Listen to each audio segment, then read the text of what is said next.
Hi guys, welcome back to my channel, and I'm back with another recap of Blueface and Chrisean's Crazy in Love. Season 2, Episode 2, Get 'em Daddy. So, I continue off with Blue and Chrisean in London.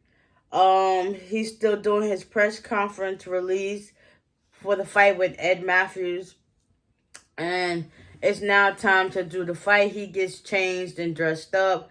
Basically, him and Chrisean, what they got going on with the whole baby situation, he basically not really thinking about that right now. He's right about focusing on his fight, and that his trainer basically wants him to like focus on that and just like let it go. So as Blue is getting off the bus, Chrisean had pulled him and stuff like that. And he's like, why are you crying? She was like, give me a hug. It's like 1 minute she's saying and the next minute she's not. It's like, I don't know if she has like bipolar tendencies or that he just brings out that side of her that, you know, we wouldn't really see on a daily basis. Or that's just how she really gets down. But anyways, once he gave her a hug and a kiss, she was able to calm down. And it basically switched off from sad to happy when they got into the arena. So they go to their seats. So it's his manager, this other guy, this manager, boxing manager, trainer, and Chrisean. They're in the audience as he's getting to train for his fight. So they had, I think, 3 or 4 rounds of fighting.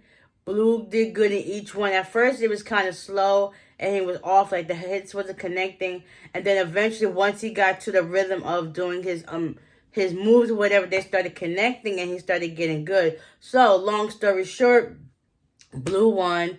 And he was like, on the way back, he was like, listen, I don't think I can do this all the time. Like, this might be my first and last fight ever. Everybody just started laughing or whatever. So now they get ready to go get something to eat and, you know, live in the moment and enjoy their time out while in London. So it's now like the next day or so. They head back to LA.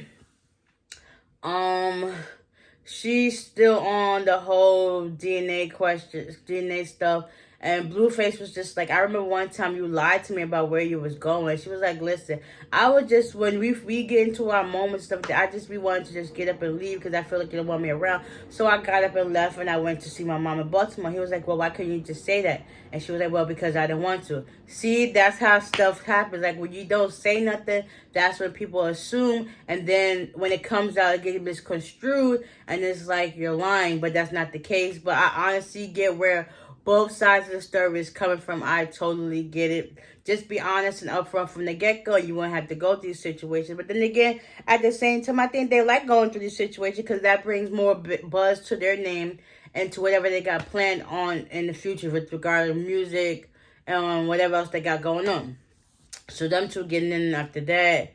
And it's just like, well, we're going to go to do the DNA test and stuff like that. So they go to the doctor or whatever.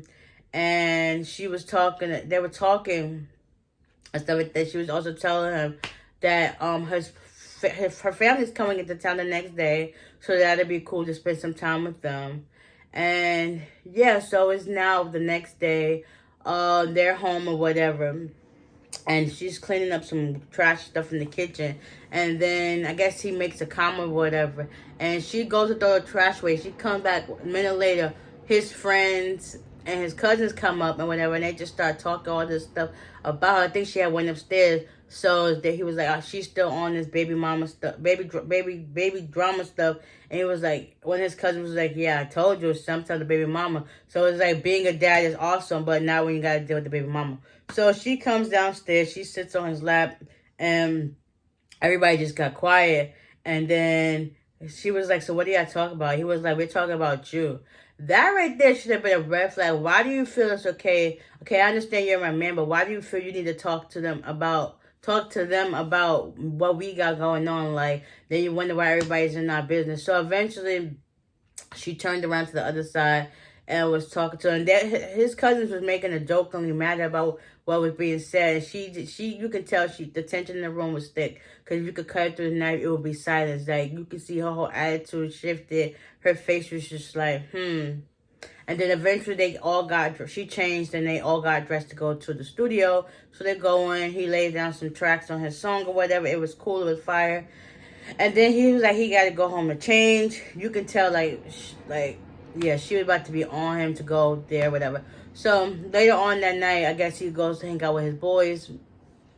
Her sister's coming. Her mom is not there yet, so they go grocery shopping. They bring food and whatnot, and they're talking and stuff like that.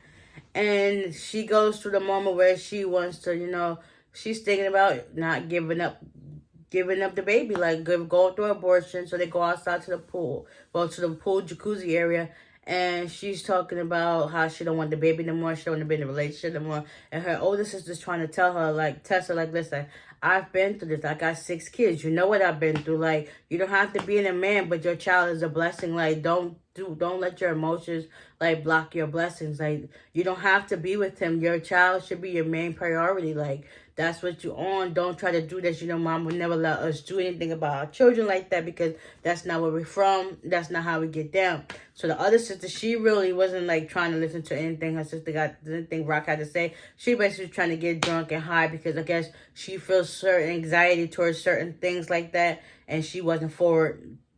So eventually she poured her drink back, and then next she went inside to do something. Chrisean ends up, and Contessa went inside to do something too. So Chrisean was in the jacuzzi. She ended up sitting there. Next she goes under the water.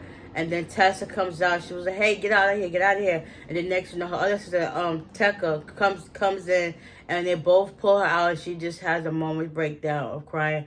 I really felt bad for Chrisean right there, because it's like, don't nobody know what you're going through unless you've been through it. Like, she's having so much anxiety. She don't know who to trust, and then she's telling her baby daddy, like, this is what's going on, but he still don't believe it. So it's like, it's a lot on her. I feel like she's being attacked left and right. Then on top of that, she got the music business to worry about, and then she has a certain image to uphold. It's like, it's too much. And I understand she's young, but you're going to make mistakes. You're going to learn and grow from them. But at this moment, she's thinking about giving it all up just to, be okay and sane. Like, I really felt for her. Like, this episode was intense from start to finish, but I really felt for her. Like, you can see the hurt in her face and everything. So hopefully in the next week's episode, her mom comes into town. Some things are said between her and her sisters, and next she end up fighting her sisters. They end up going to the doctor or whatnot, and she's thinking about still abortion or whatever. And at that time, they tell her, like, it's 20 weeks too late. Yeah, it's more than too late. I guess her and the mom got into something while they was in the doctor's office too, because they were left afterwards. So he was trying to, her mom was trying to tell Blue something, and she was like, tell him what? It's like chaos all over again. I don't know. I'm just praying, for a healthy and safe delivery, and all this drama is like out the window, and nonetheless not enough stress on her, because that right there shows that she is going through a lot. Not just one person, it's just everybody in her circle that's really trying to bring her down. All she needs is some open arms with uplifting words of encouragement to get her through this, because she's a first-time mom.